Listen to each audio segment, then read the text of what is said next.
नमस्कार दोस्तों, स्वागत है आज की वीडियो में। आज हम ऐसा इंडिकेटर के बारे में समझेंगे जिसका इस्तेमाल इंस्टीट्यूशन और बैंक सबसे ज्यादा करता है। इसी इंडिकेटर का प्रयोग कर इंस्टीट्यूशन और बैंक ज्यादा से ज्यादा स्टॉक खरीद पाता है। इंस्टीट्यूशन को बहुत सारा स्टॉक खरीदना रहता है क्योंकि उनके पास निवेश करने को बहुत सारा कैपिटल रहता है। अगर 500,000 करोड़ का स्टॉक खरीदना हो तो इसे लगातार नहीं खरीद सकते।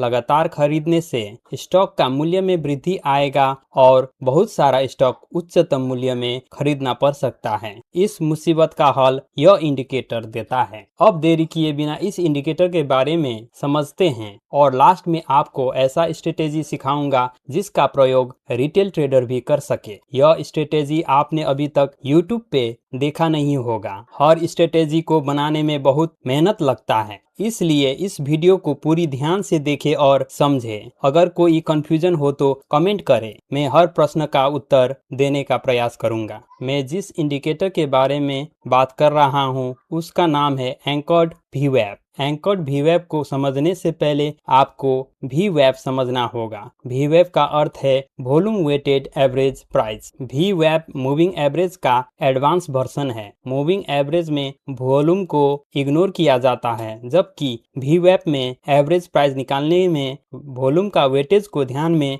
रखा जाता है। इस कारण इसका उपयोगिता बढ़ जाती है। VWAP का फॉर्मूला है क्यूमुलेटिव प्राइस गुने volume divided by cumulative volume. यहाँ प्राइस हर कैंडल का high plus low plus close divided by 3 करके निकाला जाता है। इसको एग्जाम्पल से समझते हैं। VWAP इंट्राडे में इस्तेमाल होता है, इसलिए हम इंट्राडे का कैंडल से ही इसको समझते हैं। हम एग्जाम्पल के लिए 15 मिनट कैंडल का इस्तेमाल करेंगे। मान लेते हैं कि पहला कैंडल का प्राइस है 10 और वॉल्यूम 150। इसी तरह दूसरा कैंडल का प्राइस 9.5 और वॉल्यूम है 300। तीसरा कैंडल का प्राइस 9 है और वॉल्यूम 200 है। क्यूमुलेटिव वॉल्यूम पता करने के लिए वॉल्यूम को जोड़ते हुए जाएंगे। पहला कैंडल का क्यूमुलेटिव वॉल्यूम 150 है। दूसरा कैंडल का क्यूमुलेटिव वॉल्यूम 150 प्लस 300 जोड़कर 450 है। तीसरा कैंडल का क्यूमुलेटिव वॉल्यूम 150, 300 और 200 जोड़कर 650 है और इसी तरह चौथे कैंडल का क्यूमुलेटिव वॉल्यूम 750 होगा। अब प्राइस गुने वॉल्यूम करते हैं और क्यूमुलेटिव P इंटू V पता करने के लिए P इंटू V को जोड़ते हुए जाएंगे, जिस तरह क्यूमुलेटिव वॉल्यूम पता किए हैं। अब VWAP पता करने के लिए क्यूमुलेटिव P इंटू V को क्यूमुलेटिव वॉल्यूम से भागा करेंगे। इस तरह पहला कैंडल का VWAP 10 रहेगा, दूसरा कैंडल का 9.67, तीसरा कैंडल का 9.46 और चौथे कैंडल का 9.67 रहेगा। इस तरह VWAP कैलकुलेट किया जाता है। इसको जानना बहुत जरूरी रहता है। एग्जाम्पल से आपको VWAP का कॉन्सेप्ट अच्छा से दिमाग में बैठेगा। कॉन्सेप्ट समझकर ही कोई भी इंडिकेटर को अच्छी तरह से इस्तेमाल कर पाओगे। यहाँ VWAP पहला कैंडल से शुरू हुआ है, पिछले दिन का कैंडल को इग्नोर किया गया है। VWAP जहाँ से शुरू हुआ है उसे एंकरिंग पॉइंट कहा जाता है। अगर आप VWAP में पहला कैंडल को अपने मर्जी से चुने तो उसे एंकर्ड VWAP कहा जाता है। इस एग्जाम्पल में अगर पहला कैंडल की वैल्यू को डिलीट करें तो हमारा VWAP सेकेंड कैंडल से एंकर हो जाएगा। इससे VWAP का वैल्यू भी चेंज होगा। इस तरह एंकर्ड VWAP का वैल्यू कैलकुलेट किया जाता है। VWAP हमेशा दिन का पहला कैंडल से शुरू होता है, इसलिए VWAP सिर्फ इंट्राडे ट्रेडिंग में इस्तेमाल कर सकते हैं। अगर VWAP को एक दिन से ज्यादा का डेटा में इस्तेमाल करना हो तो हमें एंकर्ड VWAP प्रयोग करना होगा। अब प्रश्न आता है VWAP को कौन सा कैंडल में एंकर करना चाहिए, तो इसका उत्तर होगा पहला मेजर स्विंग हाइज और लो, क्योंकि स्विंग हाई और स्विंग लो से चार्ट का नेचर चेंज होता है। अगर चार्ट बुलिश हो तो बियरिश के तरफ मुड़ता है और बियरिश हो तो बुलिश के तरफ मुड़ता है। दूसरा एंकर पॉइंट होगा अर्निंग अनाउंसमेंट के दिन का, क्योंकि इस दिन से भी निवेशक का कंपनी के तरफ नजरिया और उम्मीद बदलता है। तीसरा है गैप अप और गैप डाउन। गैप अप और गैप डाउन कंपनी में होने वाला बड़ा गतिविधि को दर्शाता है। इस कारण गैप अप और गैप डाउन कैंडल में एंकरिंग कर सकते हैं। चौथा है ब्रेकआउट कैंडल। अगर कैंडल मल्टी ईयर हाई को ब्रेक करता है तो उस कैंडल में वीवैप को एंकर कर सकते हैं। एंकर्ड वीवैप में पुराना कैंडल को इग्नोर किया जाता है। इसका कारण यह है कि जिस कैंडल में वीवैप को एंकर किया है उस कैंडल से निवेशक का मानसिकता में बदलाव आता है और आने वाला ट्रांजैक्शन अहम रहेगा निवेश के लिए। अब समझते हैं कि एंकर्ड वीवैप क्या सिग्नल देता है। अगर प्राइस एंकर्ड वीवैप से ज्यादा हो तो ट्रेडर प्रॉफिट में है और यह बुलिश सेंटीमेंट दर्शाता है। अगर प्राइस एंकर्ड वीवैप से कम हो तो ट्रेडर लॉस में है और यह बियरिश सेंटीमेंट दर्शाता है। अब वीवैप और एंकर्ड वीवैप चार्ट पे लगाकर समझते हैं। ट्रेडिंग व्यू वेबसाइट में जाते हैं और कंपनी सर्च टैब में जाकर उदाहरण के लिए TCS सेलेक्ट करते हैं।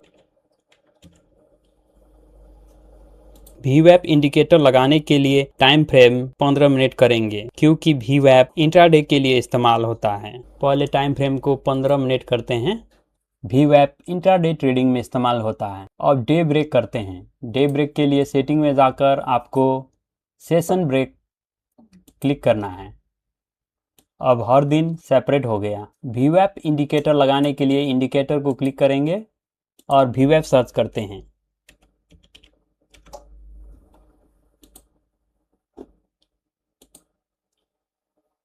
वीवैप इंडिकेटर लग गया है। यहाँ पर स्टैंडर्ड डेविएशन का बैंड भी दिख रहा है। पहले इसे हटाते हैं। उसके लिए बाएं साइड में जाके सेटिंग में जाकर आपको बैंड मल्टीप्लायर को अनचेक करना होगा।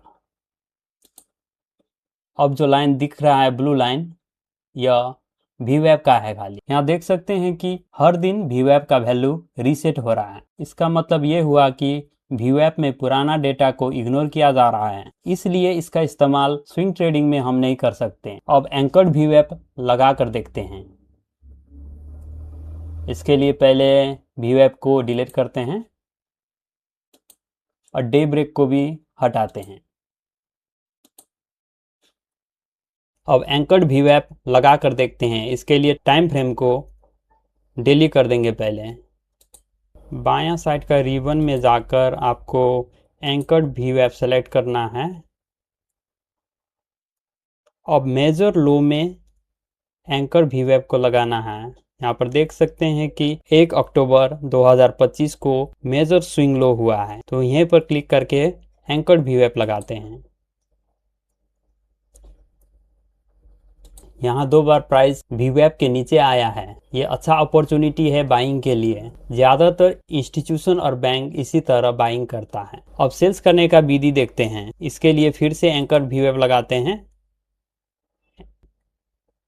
और यहाँ मेजर स्विंग हाई 25 दिसंबर 2025 को है, तो उसी कैंडल में क्लिक करके वीवैप को एंकर करते हैं। यहाँ प्राइस 3 बार वीवैप के ऊपर गया है। ये अच्छा अपॉर्चुनिटी है कोई भी ट्रेड से एग्जिट लेने का। इसी तरह इंस्टीट्यूशन और बैंक कोई भी ट्रेड में एंट्री और एग्जिट करता है वीवैप का इस्तेमाल करके। अब मैं आपको मेरा स्विंग ट्रेडिंग सेटअप सिखाता हूँ। पहले सेटअप का रूल समझ लेते हैं। पहले हम 52 वीक हाई सेक्टर खोजेंगे, उसके बाद 52 वीक हाई स्टॉक पता करेंगे। हम वही स्टॉक लेंगे जो 52 वीक हाई सेक्टर में शामिल हो। उसके बाद हम वह स्टॉक खोजेंगे जिसने हाल में ही प्रीवियस स्विंग हाई को ब्रेकआउट किया हो। अब हम एंट्री ब्रेकआउट कैंडल का हाई क्रॉस करने के बाद ही लेंगे। एग्जिट के लिए एंकर वीवैप इस्तेमाल करेंगे। वीवैप को रिसेंट हाई पर एंकर करेंगे। अगर प्राइस लोअर हाई बनाकर एंकर वीवैप को क्रॉस करे तो उस कैंडल का लो पर हम एग्जिट करेंगे। अगर स्टॉक हायर हाई बनाता है तो वीवैप का एंकर शिफ्ट करके रिसेंट हाई पर ले जाएंगे और फिर से वही रूल के हिसाब से एग्जिट करेंगे। अब प्रैक्टिकली सेटअप इस्तेमाल करके देखते हैं। पहले हम मोमेंटम सेक्टर पता करेंगे। इसके लिए चार्ट इंक वेबसाइट इस्तेमाल करते हैं।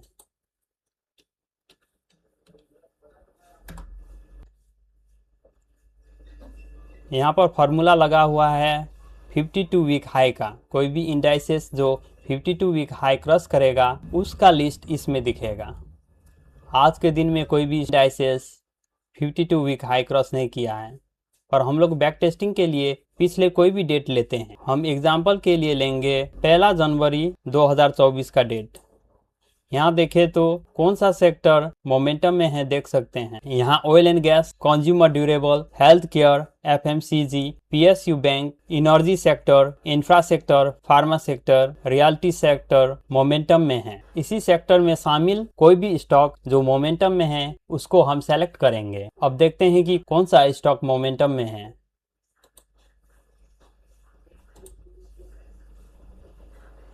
अब मोमेंटम के लिए भी सेम फार्मूला है। निफ्टी 500 स्टॉक हम लोग देखते हैं। यहाँ पर कोई भी स्टॉक अगर 52 वीक हाई क्रॉस करे और जिसका वॉल्यूम एवरेज में 20 वीक का 1.5 गुना हो तो इस लिस्ट में दिखेगा। यहाँ भी 1 जनवरी 2024 को देखते हैं। यहाँ बहुत सारा स्टॉक है जो मोमेंटम में है। एक दो स्टॉक एग्जाम्पल के लिए लेते हैं। हेल्थ केयर सेक्टर से ल्यूपिन लेते हैं और एनर्जी सेक्टर से ओएनजीसी लेते हैं। और ल्यूपिन स्टॉक को ट्रेडिंग व्यू में जाकर अपना सेटअप के हिसाब से एंट्री और एग्जिट करके देखते हैं। यहाँ ट्रेडिंग व्यू में गए और ल्यूपिन स्टॉक सर्च करते हैं।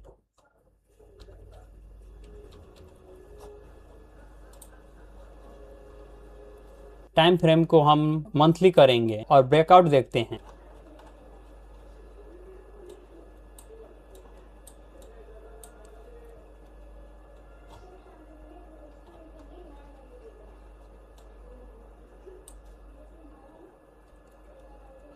हमारा डेट है 1 जनवरी 2024। उससे पहले मेजर हाई बना है 1 जून 2021 में, तो इसको ब्रेकआउट किया है नवंबर 2023 में। तो ये स्टॉक हमारे लिए बहुत महत्वपूर्ण है, इसलिए मैंने भी ल्यूपिन स्टॉक सेलेक्ट किया है।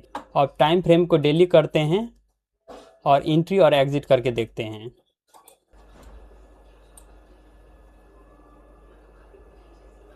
1 जनवरी 2024 से पहले स्विंग हाई बना है 28 दिसंबर 2023 को। इसको क्रॉस करते ही हम ट्रेड में एंट्री लेंगे। तो हमारा एंट्री बनेगा 2 जनवरी 2024 को। अब यहाँ हॉरिजॉन्टल लाइन ड्रॉ करके इंडिकेट करते हैं। हमारा एंट्री के बाद जो स्विंग हाई बना है 5 जनवरी 2024 को, यहाँ एंकर वीवेप ड्रॉ करते हैं।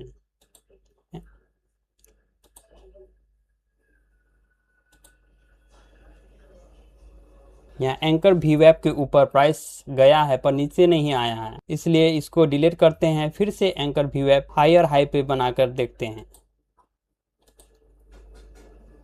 उसके बाद जो हाई बनाया है 8 फरवरी 2024 को, अब यहीं पर हम लोग एंकर वीवेप ड्रॉ करते हैं। यहाँ देख सकते हैं कि एंकर वीवेप को छोड़ ऊपर जाके स्विंग हाई बनाया है 11 मार्च 2024 को, और पिछले स्विंग हाई को क्रॉस करके क्लोज नहीं हुआ है, इसलिए हम इसको कंसीडर करेंगे और इसके नीचे प्राइस जाते ही हम लोग एग्जिट करेंगे। एंकर वीवेप के नीचे प्राइस गया है 13 मार्च 2024 को, इसी के लो के नीचे हम लोग एग्जिट करेंगे। तो इसके आधार पर हमारा एग्जिट बनेगा 19 मार्च 2024 को। अब यहाँ पर एक लाइन ड्रॉ करके इंडिकेट करते हैं।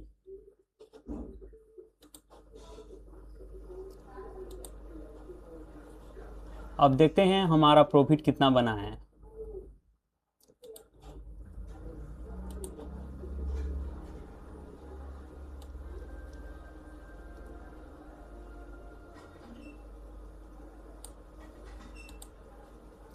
हमारा प्रॉफिट 17.93% बना है 77 दिन में। अब सारा इंडिकेटर को डिलीट करके फिर से देखते हैं अगर री एंट्री बनता है कि नहीं।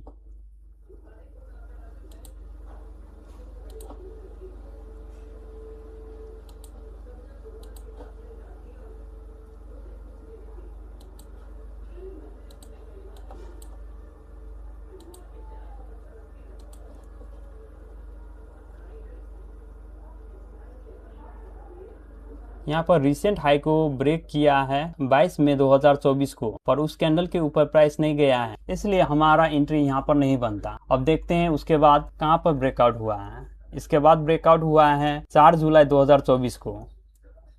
अब इसी कैंडल के हाई के ऊपर हम लोग एंट्री करेंगे।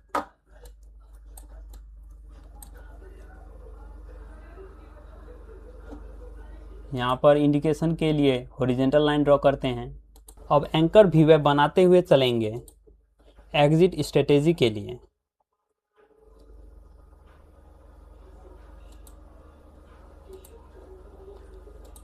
यहाँ रिसेंट हाई बना है 16 जुलाई में, तो यहीं पर एंकरिंग करते हैं। यहाँ एंकर वीवेप को छोड़कर प्राइस ऊपर गया है पर नीचे नहीं आया और हायर हाई बनाते हुए गया है, तो हम लोग का एग्जिट नहीं बन रहा है यहाँ पर। उसके बाद मेजर हाई बना है 13 अगस्त 2024 को। अब यहाँ एंकर वीवेप लगा के देखते हैं।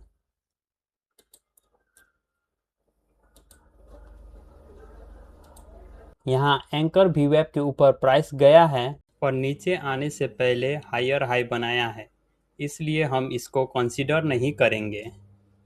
इसके बाद जो मेजर हाई बना है 5 सितंबर 2024 को, अब पिछला वीवेप को डिलीट करते हैं और एंकर वीवेप को 5 सितंबर 2024 में ले जाते हैं। यहाँ देख सकते हैं कि एंकर वीवेप को छोड़कर प्राइस 9 अक्टूबर 2024 को गया। उसके बाद ये नीचे आया पर इसके नीचे प्राइस नहीं गया है। 10 अक्टूबर 2024 वाला कैंडल के नीचे प्राइस नहीं गया है। उसके बाद फिर से लोअर लो बनाते हुए फिर से प्राइस क्रॉस किया है 16 अक्टूबर 2024 को। अब इसी के नीचे हम लोग का एग्जिट बनेगा। यहाँ पर ड्रॉ करते हैं हॉरिजॉन्टल लाइन।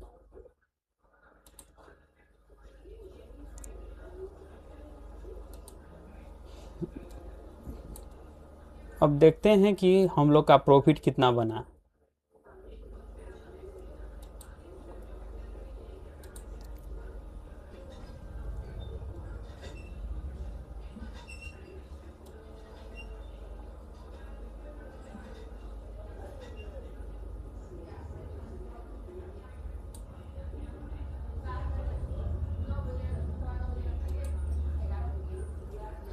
हमारा प्रॉफिट 23.38% बना है 104 दिन में। इसी तरह एंट्री और एग्जिट करना है। आप ONGC में ट्राई करके देखें और कमेंट करें कि यह स्ट्रेटेजी काम करता है कि नहीं, और कोई भी कंफ्यूजन हो तो कमेंट करें और चैनल को लाइक और सब्सक्राइब करना न भूलें। धन्यवाद।